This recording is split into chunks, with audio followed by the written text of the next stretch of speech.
అందరికీ నమస్కారం. శ్రీమాత్రే నమః. ఈ నెల 29వ తారీఖున శనివారం అమావాస్య అనేది రాబోతుంది. ఈ అమావాస్య చాలా శక్తివంతమైనది. దీన్ని పాల్గొన అమావాస్య అని కూడా అంటారు.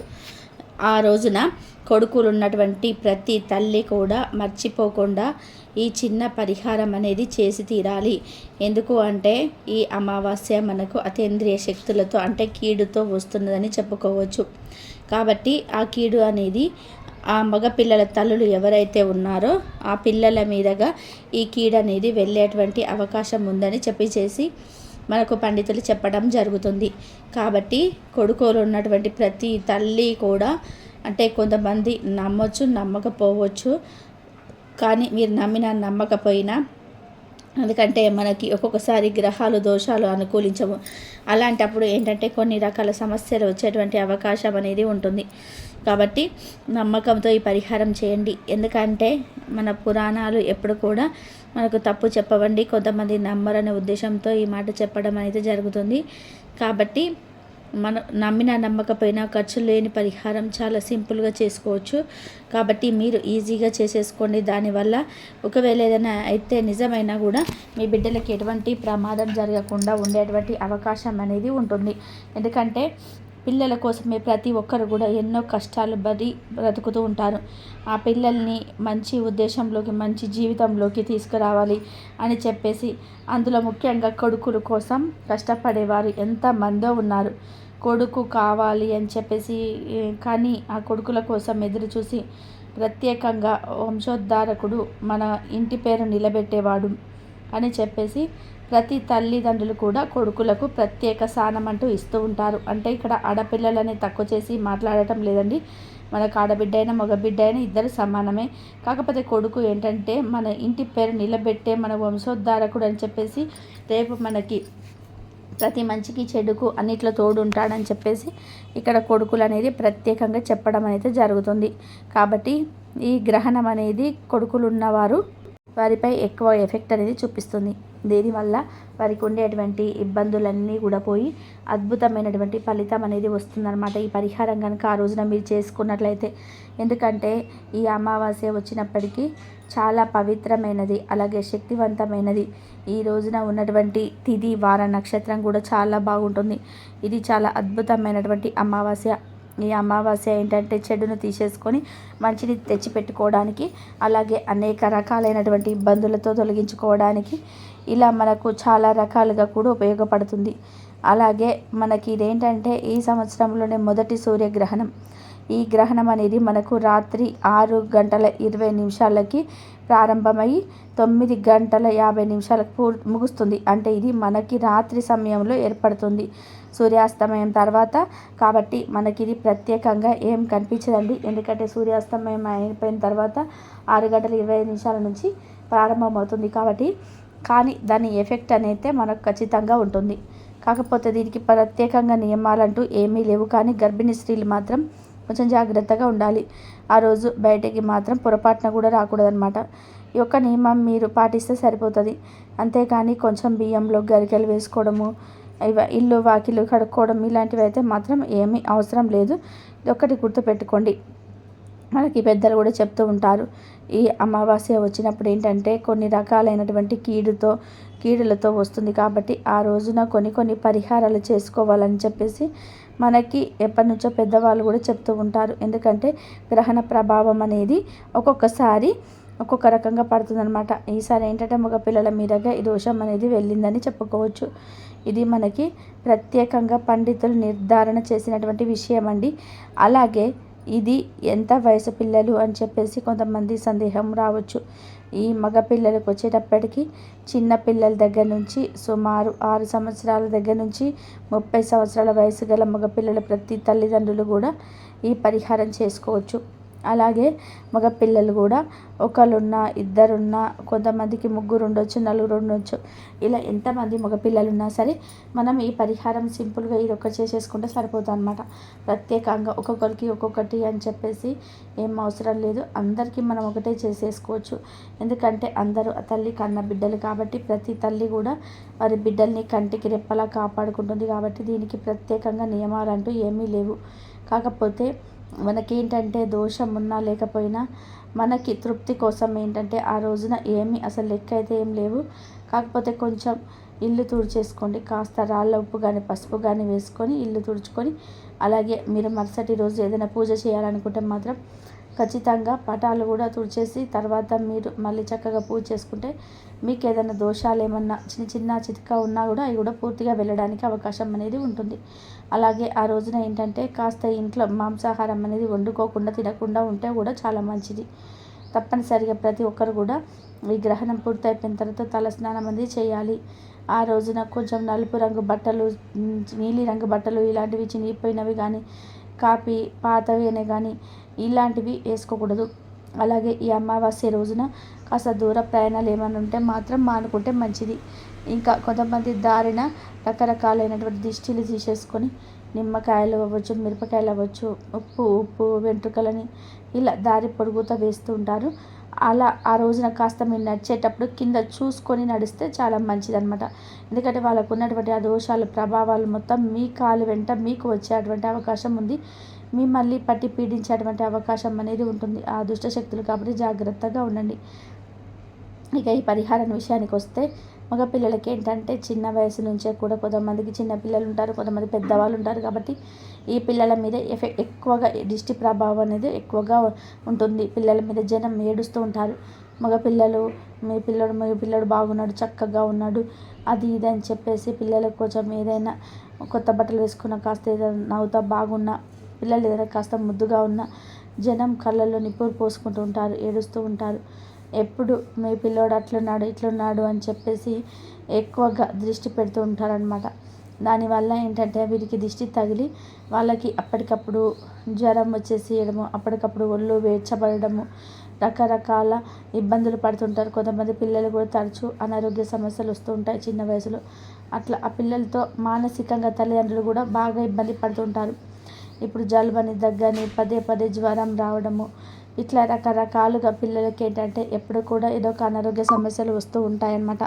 అలాగే కొంతమంది పిల్లలు ఏంటంటే నవ్వుతూ ఉండేవాళ్ళు, కొంతమంది చూపులు పడగానే అప్పటికప్పుడు పిల్లలు ఏదో రేత్రికాడ ఉడికి పడడం, దర్చుకోవడము, ఆడవడము, భయం పుడుతుందనడము, ఏదైనా కనిపిస్తుందని చెప్పేసి అనడము, ఇలా కొన్ని రకాలుగా మానసికంగా ఇబ్బందులు పడుతూ ఉంటారనమాట.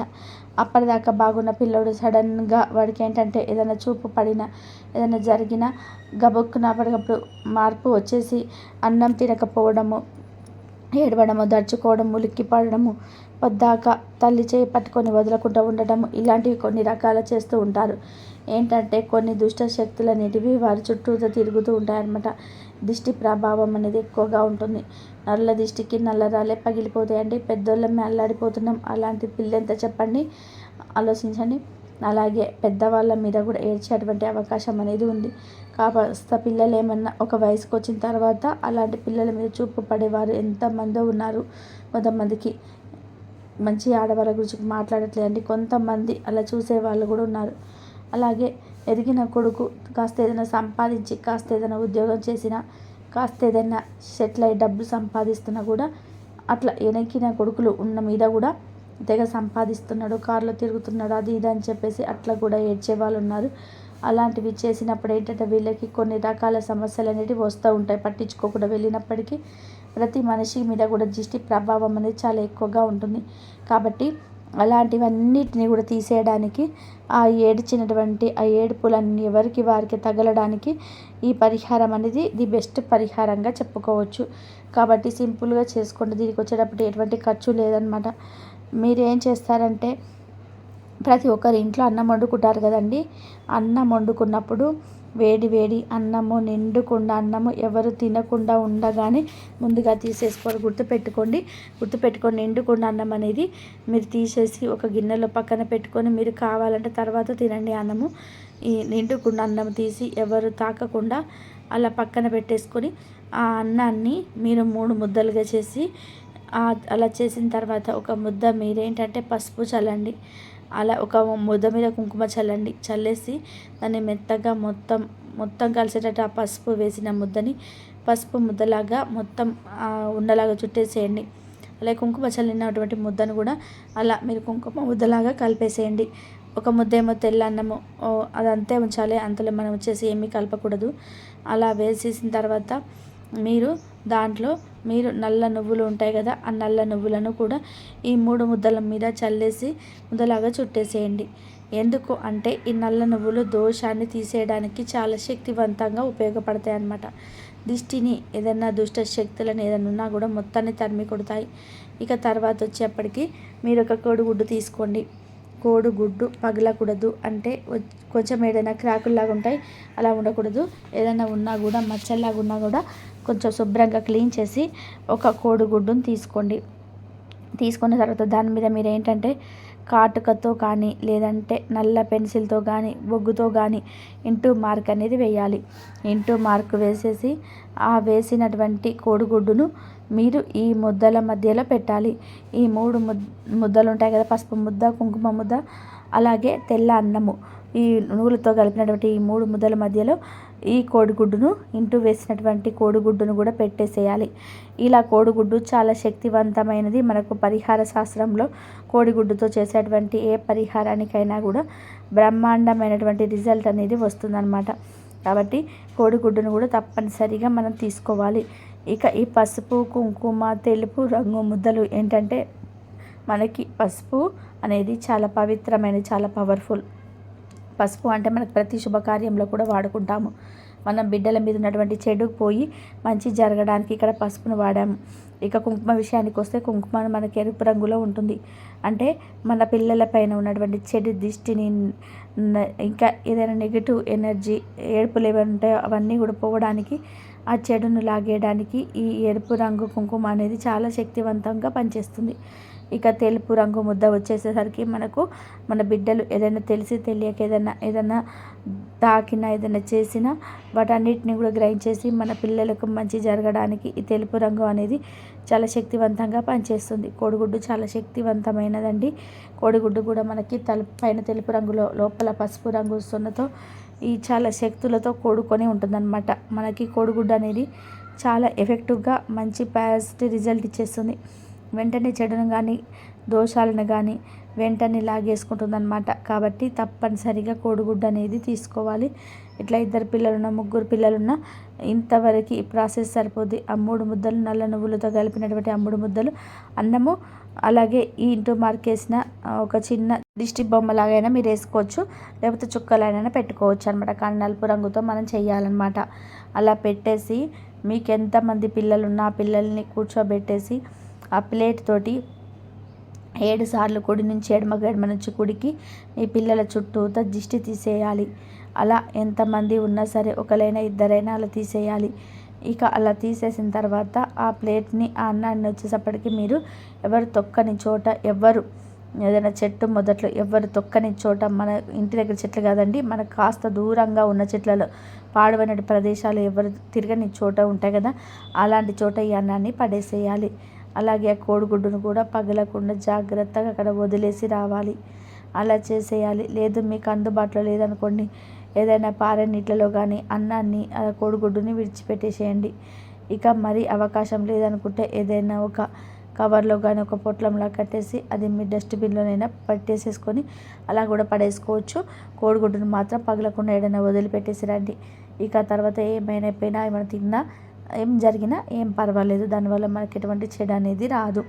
ఇక అట్లా చేసేసిన తర్వాత మీరు మీ పిల్లల్ని ఇంటికి తీసుకొచ్చేటప్పుడు, లోపలికి తీసుకొస్తేటప్పుడు ఖచ్చితంగా కాళ్ళు చేతులు కడగాలి. ఇది మాత్రం గుర్తుపెట్టుకోండి. ఇంకా అవకాశం కుదిరితే స్నానం కూడా చేయించండి. లేదు అంటే బట్టలైనా తప్పకుండా మార్పించాలి. అలా చేయడం వల్ల ఈ పిల్లల మీద ఎన్ని రకాలైన దిష్టి దోషాలు ఉన్నాయో, ఎంతమంది చూపులు అయితే పడ్డాయో, వీళ్ళకి ఎటువంటి సమస్యలు ఉన్నాయో అవన్నీ కూడా శుభ్రంగా ఒక్కటి కూడా లేకుండా తుడిచిపెట్టుకుపోతాయండి.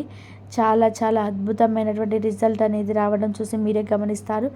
అంటే ఆ పిల్లలకి అట్లా స్నానం చేసి లోపలికి తీసుకెళ్ళి కానుంచి అంతకుముందు ఏడ్చినటువంటి పిల్లలు నవ్వడము, సంతోషంగా ఉండడము, వారిలో ఖచ్చితంగా మార్పు అనేది మీరు తల్లిదండ్రులు 100% గమనిస్తారు.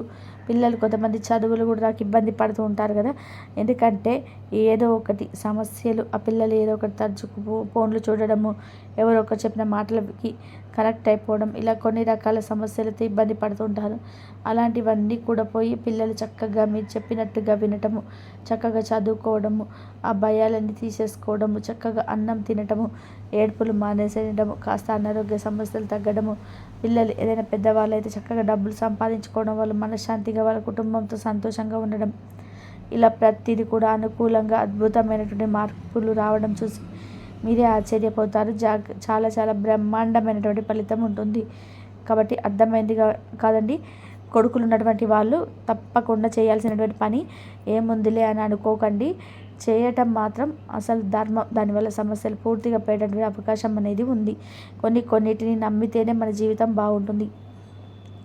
వీడియో నచ్చితే చిన్న లైక్ ఇచ్చి సపోర్ట్ చేయండి. మీ లైక్ చేయడం వల్ల వీడియో మరి కొంతమంది మగ పిల్లలు ఉన్నటువంటి తల్లులకు కూడా రీచ్ అయ్యి వారు కూడా తెలుసుకొని చేయడానికి ఉపయోగం అనేది ఉంటుంది, అవకాశం అనేది ఉంటుంది. దానివల్ల మనకు మంచి జరుగుతుంది. అలాగే తెలిసిన మిత్రులు మగ పిల్లలు తల్లుడు ఎవరైనా ఉంటే వారికి కూడా మర్చిపోకుండా షేర్ చేయండి. మొట్టమొదటిసారిగా మన ఛానల్లో చూస్తున్నట్లయితే సబ్స్క్రైబ్ చేసుకొని పక్కన ఉన్నటువంటి ఆల్ అండ్ బెల్ క్లిక్ చేస్తే నేను ప్రతిరోజు పెట్టే వీడియోస్ ముందు మీకు నోటిఫికేషన్ రూపంలో చేరుతుంది. దానివల్ల మీకు ఉపయోగపడేటువంటి మరింత సమాచారం తెలుసుకునేటువంటి అవకాశం అయితే ఉంటుంది. కాబట్టి ఒక లైక్ ఇచ్చి సపోర్ట్